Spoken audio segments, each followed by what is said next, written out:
my lovely ladies and my co-host. I want to start with my girl over here, Myla Ray. Tell the people who you are. Hey y'all, it's your girl Myla Ray. I'm from Jersey. I am a singer, and I'm just happy to be here. That's what's up, guys. What's up? It's your girl Phoenix. I do a lot of things. You'll get to find that out soon, but we are definitely going to keep it raw. Yeah. Hi, y'all. I'm Dolly. I'm a model. I'm an entertainer all around. I act. I do everything. I'm here, to get to the juicy stuff. Hello, my name is Giselle Gonzalez. I have many facets, many talents, so you guys will get to know me going forward. Hey, I'm ready for it. I'm here for it. Let's go. Hi, my name is Rosa P, and I am a spirituality model. Nice. All right, guys. So here we are today. I'm excited. This is our first show, our introductory show, which is why I look so pretty, and our ladies look lovely. But I want to get into it. I have my guest here, our first guest, first on the show. I love that. So I want to welcome my girl Lia. Oh my God. I love this. I love this. What's up? My name is Lia Givenchy, everyone. Female rapper out of Brooklyn, New York. Songwriter. Yes. Well, Lia, so this is not the first time Lia and I have met. True. So we've met in the past. I've interviewed her before. I had the opportunity to talk to her, get to know her. I want to find out what's going on with you. What's been happening since the last time we spoke? Like, what are you up to now? Let the people know. Oh my God, it's a lot going on. Fill us in. Well, as you know, right now it's really good to be a female artist. We taking over right now. Fresh off the BET Awards on Tuesday.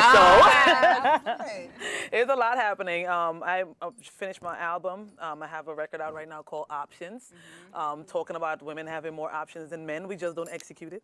But I have that. I have a whole bunch of projects in the works. Like, it's just a lot. A lot going on. So she's a working woman. Yes.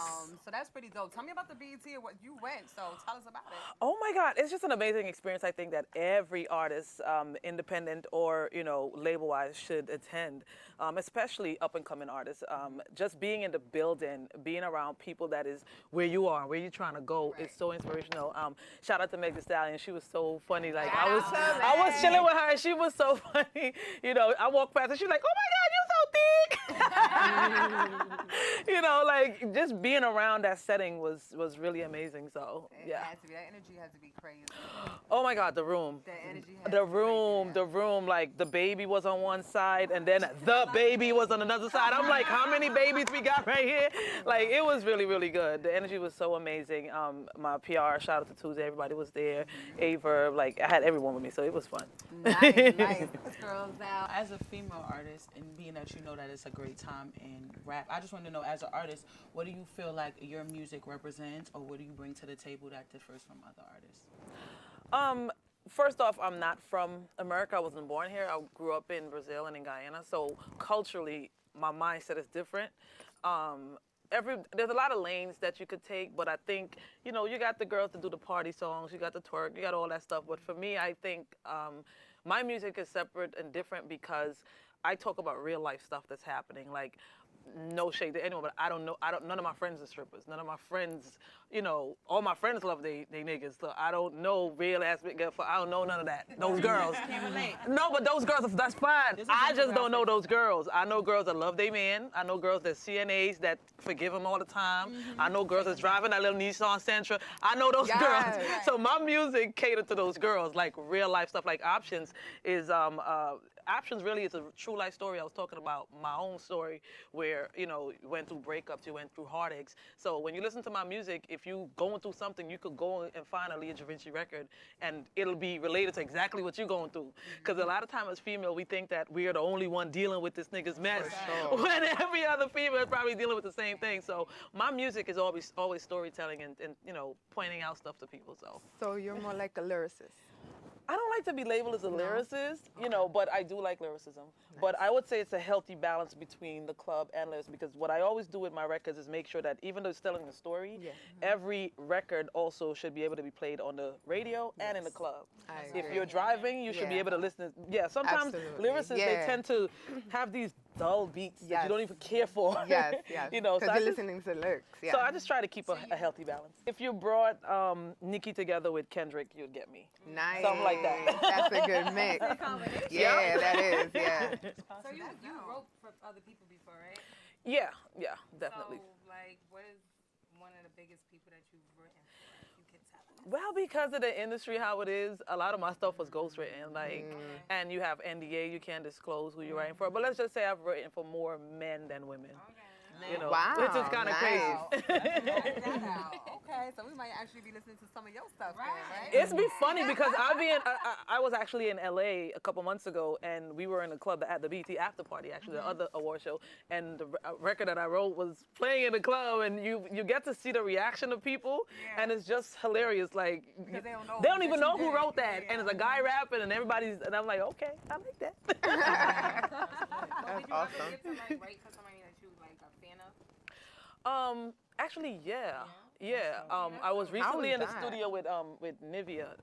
Lil Wayne. I love her. Oh my God, I love her. I love her. So it was fun, and she's coming out with a new project, so it's gonna be dope. I love her. She's mad dope. You have something else to do, too. Tell us about what you got going on today. Well, I'm working on a show. I can't. I can't disclose a lot of it, but we're gonna start filming pretty soon. It's basically just documenting what I've been doing in the industry, how I've been moving, and just so my fans could get a little bit more of me, because we're kind of in the era where people love your music, but if they're not into you and they're not buying into your story, they tend to really don't care what you're talking about.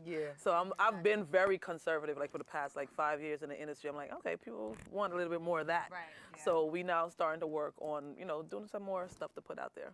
You know what I noticed about now, especially, a lot of people don't make albums anymore. People It's all about the singles, but nobody's making albums. What's more passionate for you? Are you more into, well, you just made a whole album. I'm assuming that's your whole streak right there. You'll just be making albums. You know what I think it is? We're in such a microwave era that the singles are going, and labels are not really investing in artists anymore. So a lot of the artists honestly don't have the money to even invest in a proper project. So you could get your homeboy to slap a single together real quick, but to get them to commit to 5 or 6 records is kind of hard.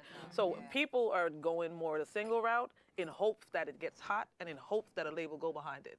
You know what I mean? But I'm not anti any of that, because at the end of the day, it's like you can make a whole project, but if you don't have a fan base to sell that product to, what are we doing?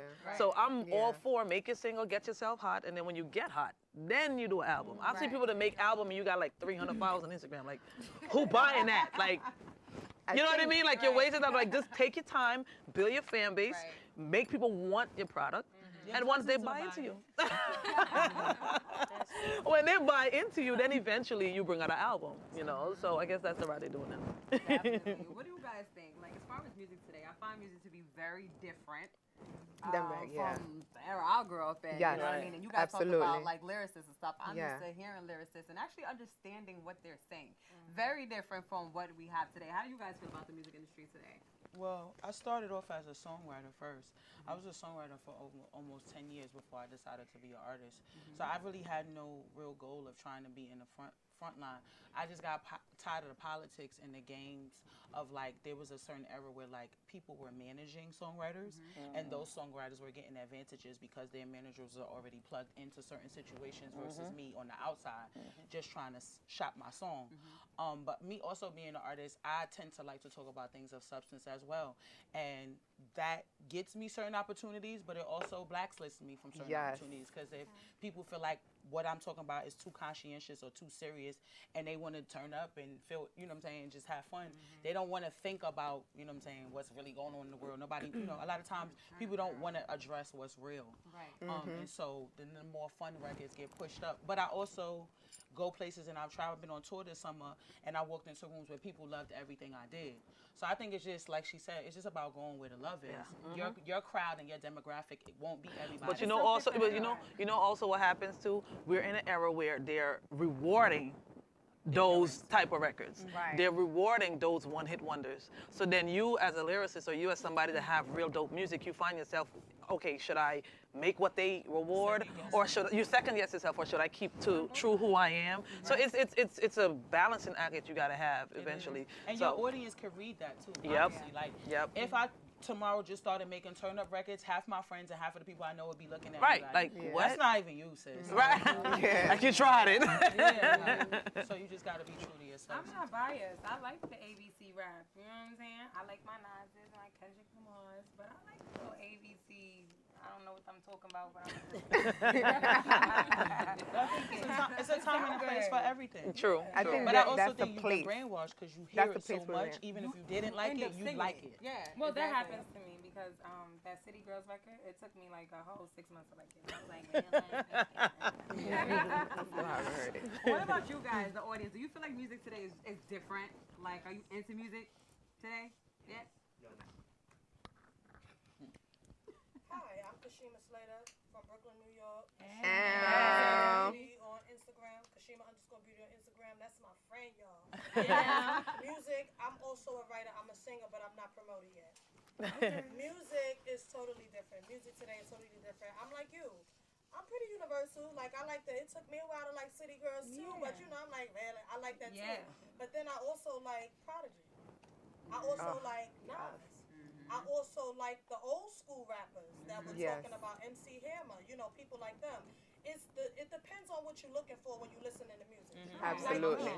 The mood, yeah. When it comes to the party life, I want to hear I don't want to hear no Kendrick Lamar. Like, I'm trying to hear that at a party, but then in my personal life, I'm like, I really want to hear something a little more motivating. You know, somebody talking a little bit more about life. So, yeah, music is totally different, but it really depends on your demographic, who you are, when and where, because some of us are so multifaceted like me, and some of you ladies that, you know, again, outside, real ass, in the house.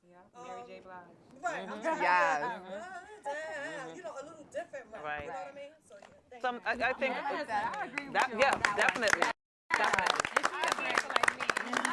And sometimes, you know what it is?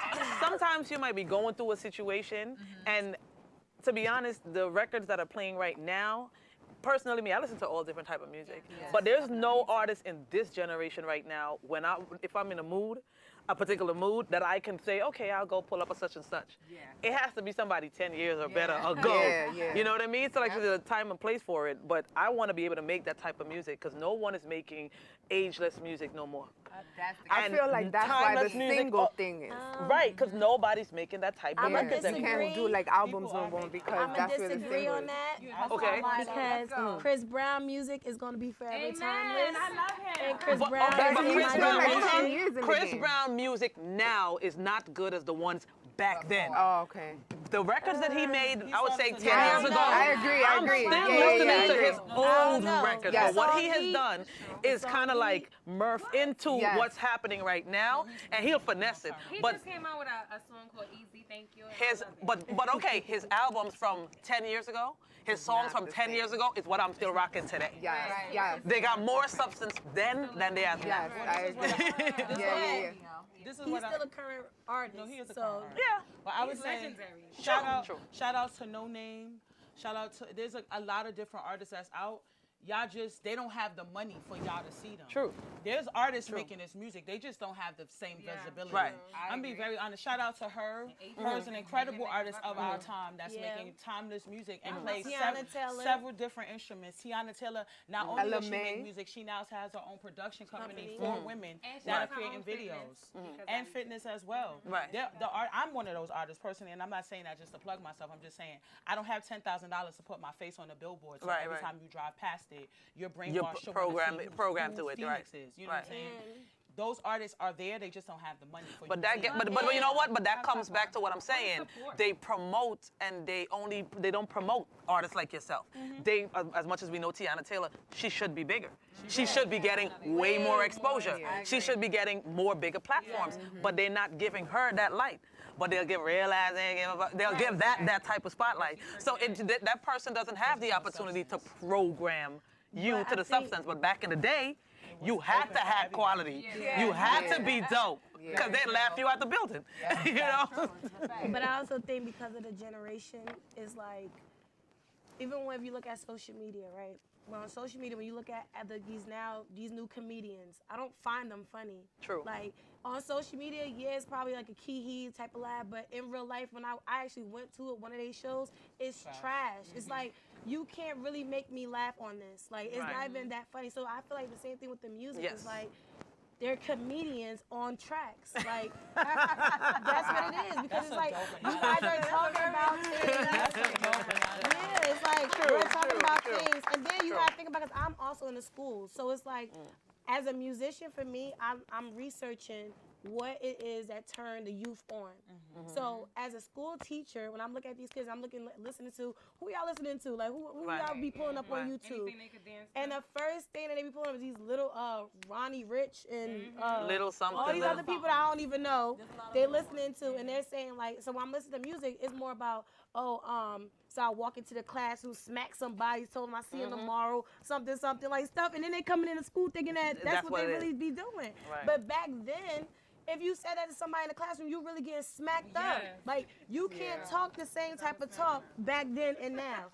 Now these kids, they be like, oh, laughing it off, and they ain't gonna really get into it. But back then, what?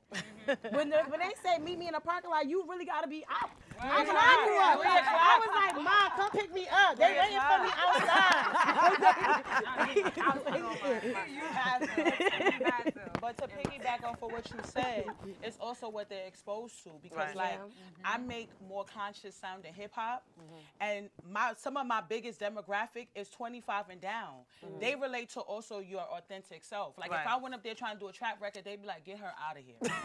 When I go up there and I'm spitting boom bap, they actually come back to me and be like, yo, what you said was dope. They listening. So it's also just what you're exposed to.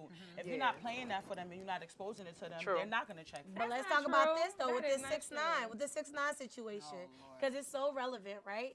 6ix9ine came out as if he this blood gangster, wanna be down. He know the streets, all this other stuff. Now when real life hits, he don't know how to react. Cause now he's like, nah. But you know what? The guy Boot Game too. He was on social media, the one that used to do like Boot Game. Look at him now. He trying to clean himself up. Now he wanna apologize. But you gotta understand, this is what happened. We're in a social media era. And everything is so instantaneous and overnight. And people want to live their life vicariously through you. So every time you do something fly, like I'll give you a case in point. I'll post up a picture, just a regular picture, maybe just posing cute, might get like maybe 200-300 likes. If I'm standing next to a Bugatti with Fendi on, 3,000 likes in 20 minutes. I posted a picture with me and Meg the other day. 3,000 likes within like a half an hour. Because you're doing something that people wish that they could do, and they live in it. They don't understand that that's 1 second of your whole entire life that they're looking at. Or a 10-minute video, okay, a 10-second video, like that's not real. Like that's just what I was doing at that moment. I'm not waking up every day like this. So you find like they want to live their life through you. So everything you do, and then you transition that into your music, they run it with it. So if it's the boom bap is what you doing fly, they'll go with that. But mostly it's not the boom bap. Mostly it's the da-dun-da-dun. You know what I mean? So it's crazy. And it's funny because those type of things are more appealing to people. Right. Absolutely. No substance is more appealing for some reason to the generation. But that takes me to something totally different when it comes to when you were saying like now how 6ix9ine is, and now he has this whole issue with like pretty much ratting on everybody. To me, that goes back a little bit further past the music. This is a point where this generation grows up and then they're lacking the whole thing. Like we kind of grew up with, we had principles, morals, and values. You had people checking them. So you had gatekeepers. You had real gatekeepers. We're the gatekeepers now. So We're raising the generation. And that's what triggers back into the music. The music is so disrespectful. It's like you're talking about like back then, like 50 Cent and all of them, they were talking about, smacking and killing your mother, but it was because of you disrespect them, violate them, because of some street stuff that happened. Like, we understood the story. Now it's all about, it's clout for me if I go to your mother or smack your mother, or I get more likes, I get more views, I get more, and that's just crazy to me. Like, how is that okay for you to feel? Like, how do you feel like that's okay? Because the industry that you're in is rewarding it. And If you weren't being rewarded by the likes and the views and the money, you wouldn't even be enticed to do it. The industry is rewarding it, so it's like it's never gonna stop as long as we keep. Okay, this little you talking about killing somebody's mother. You don't even know this person, and then you get a record deal off for just saying that recklessness. I'm gonna come do the same because I need that $1 million too. Right. It's what it is. Until somebody really gets shot. Exactly. I just got a $10 million deal. You know what I mean? And for all of that, you got a $10 million. Right. So for you as a songwriter, if you're in a room with someone that is like completely away from what you believe in as a person or as an artist, right? And then you're coming in as a songwriter or ghostwriter, how do you translate your lyrics as a songwriter to relate to their people? Well, first I gotta understand where I am, and songwriting is a business. Right. So I can easily separate my reality from your fiction and do what I have to do with you. You know what I mean? It's pretty easy to do that. Because a lot of times when I write for guys, we're like, but you're a female. I'm like, yeah, but I can shut that part down and become a nigga anytime. You know, because it's a business and I love songwriting, so, you know, it's easy to do. Well, this conversation is good, it's juicy, there's so much more that I want to say, but at this point, we're going to come back, we're going to take a quick break, and we'll see you guys in a few.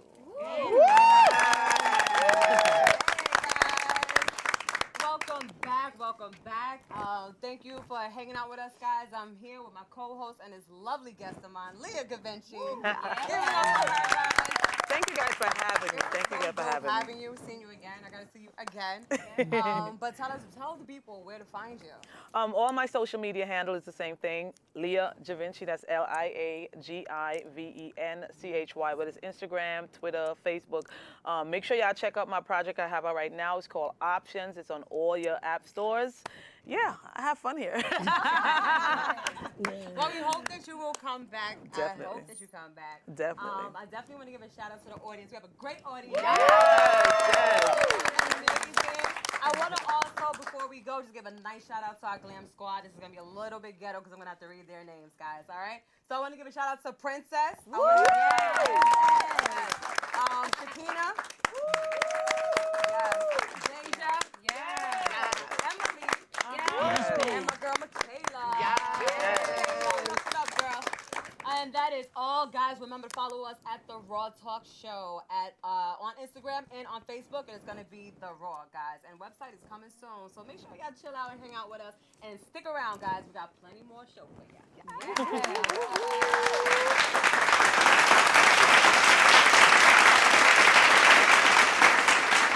Because I've been silent long enough. And where is that gotten me? Nowhere. I can't lie, this feels right. It's time for me to get into it. So raw. I need to play to say how I feel. And I keep it real. I'ma do it right here on the raw, baby. Yes, this feels so right.